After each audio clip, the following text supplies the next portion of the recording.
Hey there folks, Rel here. Today we're going to be looking at something that has been around for ages in gaming and could probably be considered an exploit, I guess, but it's a harmless one regardless. This episode is about wall walking, an extremely useful skill for getting place to place, scaling cliffs, and keeping yourself from dying. The concept is pretty simple and it doesn't take a lot of effort to learn. Most surfaces will let you cling onto them or run alongside them, but there is a sort of sweet spot where you can't do either of them. So some slopes are just too steep to scale, so you slip right down them, but also not steep enough for you to walk across them.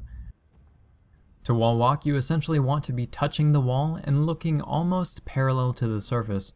So just like Prince of Persia, you're running alongside it. Throughout the footage, I'm holding down the sprint key, but you can also do this while walking regularly. I find it easier to use the sprint key, so just experiment.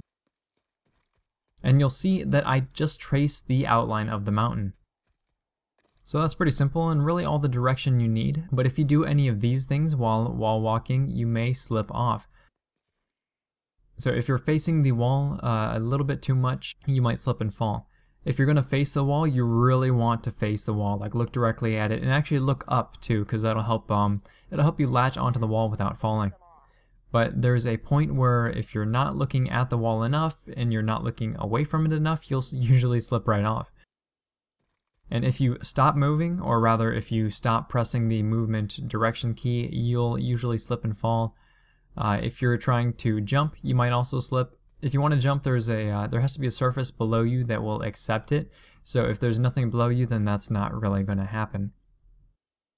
I've never heard of someone getting banned or suspended for wall walking, at least in PlanetSide 2. In World of Warcraft, I used to do this all the time. I'd scale Blackrock Mountain and go all sorts of places you weren't supposed to, because I really love exploration in games. The problem is that World of Warcraft didn't want you to go certain places because there was either unfinished content or things that were meant to just see while you're flying over them, or zones that are just completely untextured, crazy things like that. But in PlanetSide 2, this isn't the case. There are no unfinished zones just lying around. You can go anywhere, scale anything, and manipulate the terrain to your leisure. But that's all I had to share, nice and quick. If this video has been interesting or helpful, please feel free to like, subscribe, and tell your friends about the channel. Thanks very much, folks. Rel signing off.